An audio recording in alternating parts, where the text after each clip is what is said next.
लगाया कर, माँ के चरणों में तू नित ध्यान लगाया कर। पाना है मोक्ष अगर उसमें खो जाया कर, उसमें खो जाया कर। मन में वह प्यार जगा, मन में वह प्यार जगा, माँ में ही समा जाए। मन में वह प्यार जगा, माँ में ही समा जाए। माता तेरे चरणों में स्थान जो मिल जाए, यह जीवन धन्य बने, यह जीवन धन्य बने। वरदान जो मिल जाए, माता तेरे चरणों में, माता तेरे चरणों में, माता तेरे चरणों में। सज्जनों, माताओं, ये 5 मूल प्रकृतियां दुर्गा जी, राधा, लक्ष्मी, सरस्वती और इनकी अंशभूता देवियों का वर्णन आपने श्रवण किया। मूल प्रकृति के 12 अंशों में से एक स्वधा देवी हैं, जो पितरों को हम जो पिंड जल आदि जो देते हैं, इन स्वधा देवी के फलस्वरूप ही उनको प्राप्त होता है। स्वधा स्वधा स्वदत्तेवं यदि वारत्रयं स्मरेत् श्राद्धस्य फलमाप्नोति।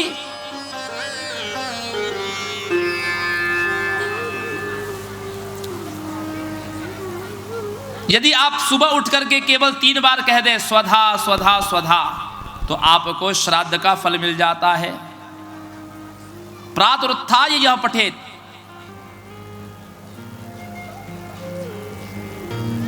श्राद्धस्य फलम आपनोति सुनिश्चयम सुनिश्चितम।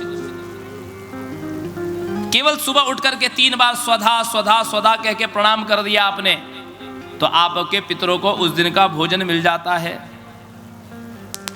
इतना ये स्वधा देवी की कृपा है। ऐसे ही स्वाहा देवी है। मंत्रों में चतुर्थी विभक्ति जो होती है, संस्कृत में 7 विभक्ति होती है, एक संबोधन। चतुर्थी विभक्ति क्या होती है? श्री गणेशाय नमः, गणेश जी के लिए प्रणाम। दुर्गाय नमः, दुर्गा जी के लिए प्रणाम। के लिए चतुर्थी विभक्ति क्या है? के लिए। तो वैसे ही ये स्वाहा भी चतुर्थी विभक्ति के अंतर्गत आता है। स्वाहा लगा देने से मंत्र जो होता है ये चतुर्थी विभक्ति बन जाता है। स्वाहा, श्री कृष्णायै स्वाहा, ह्रीं श्री राधायै स्वाहा।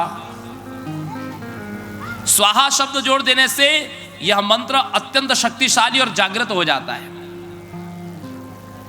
और स्वाहा शब्द की एक और सबसे बड़ी विशेषता यह है, ध्यान दीजिएगा, इस कलिकाल में भगवान शिव ने सारे मंत्रों को कीलित करके रखा है। यहां तक कि आप जो ओम नमः शिवाय बोलते हैं, यह मंत्र भी कीलित है। कीलित का अर्थ क्या होता है? लॉक किया हुआ।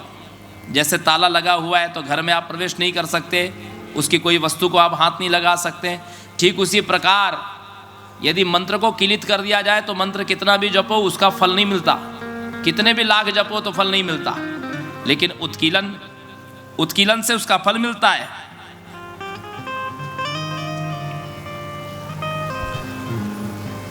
तो स्वाहा शब्द लगा देने से उस मंत्र का उत्कीलन भी हो जाता है।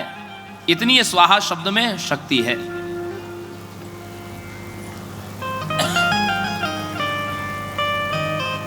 दक्षिणा देवी, सुरभि देवी,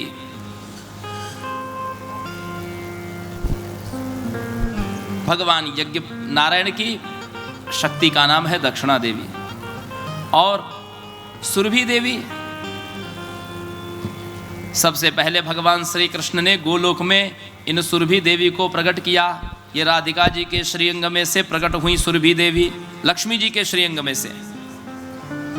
लक्ष्मी स्वरूपाम परमाम राधा सहचरीम पराम। सुरभि देवी राधा जी की सखी है, सहचरी है। गवाम अधिष्ठात्रीम देवीम गवामाद्याम गवाम प्रसुम। ये गायों की अधिष्ठात्री देवी है सुरभि देवी। ओम सुरभ्यै नमः। 1,00,000 इस सुरभि मंत्र का जप करने से व्यक्ति धनवान हो जाता है। ओम सुरभ्यै नमः। बोले दीपावली के दूसरे दिन, जिस दिन गोवर्धन पूजा होती है, उस दिन पूर्वाह्न में जो सुरभि देवी की पूजा करता है वह व्यक्ति इंद्रलोक में सुख भोगता है। पूर्वाह्न में, पूर्वाह्न मतलब 2 बजे के पहले तक सुरभि देवी की पूजा करना चाहिए।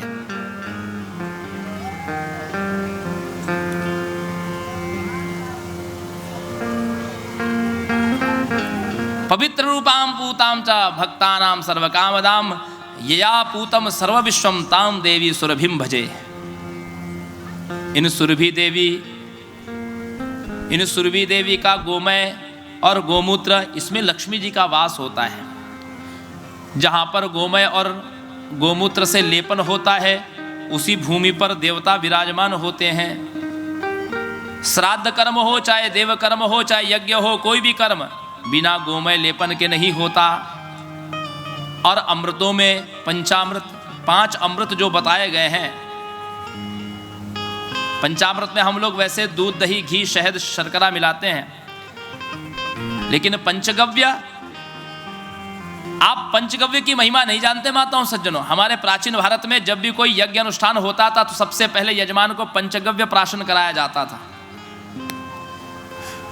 धरती पर पंचगव्य के अलावा ऐसी कोई दूसरी औषधि नहीं है, ऐसा कोई पदार्थ नहीं है पंचगव्य के अलावा जो आपके पूर्व जन्म के संस्कारों को ठीक कर सके। और आपकी सूक्ष्म नाड़ियों में ऐसा कोई मेडिकल साइंस में ऐसी कोई अभी तक मेडिसिन नहीं बनी कि जो उन सूक्ष्म नाड़ियों में जा सके जहां तक पंचगव्य जाता है। पंचगव्य, दूध, दही, गोघृत, गोबर और गोमूत्र। लेकिन पंचगव्य किसका बना हो?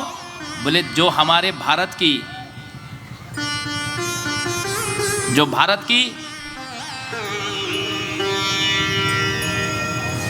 जो पुराणों में जिस गाय का वर्णन है,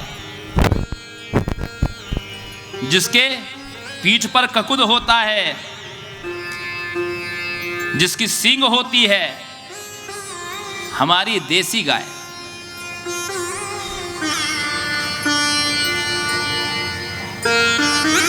ऐसी देसी गाय, उसका पंचगव्य।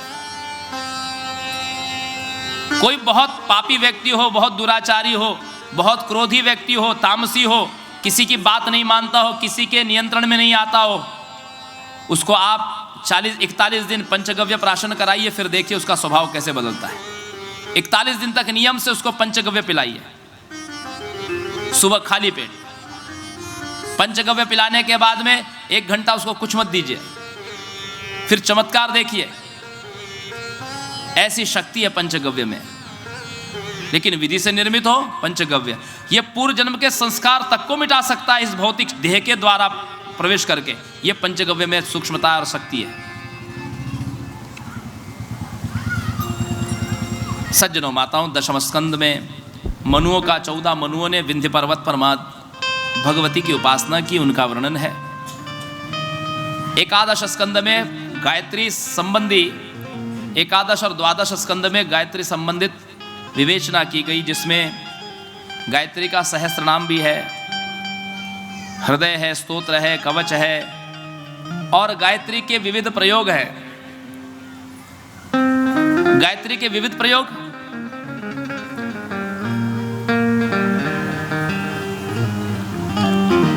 विविध प्रयोगों का अर्थ यह है कि यदि कोई गायत्री मंत्र सिद्ध कर ले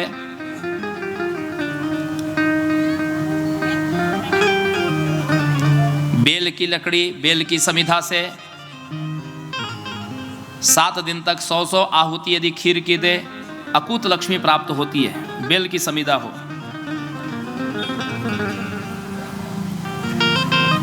ब्राह्मी के पुष्पों से 100 गायत्री मंत्र से आहुति दिया जाए, व्यक्ति की मेधा शक्ति प्रखर होती है।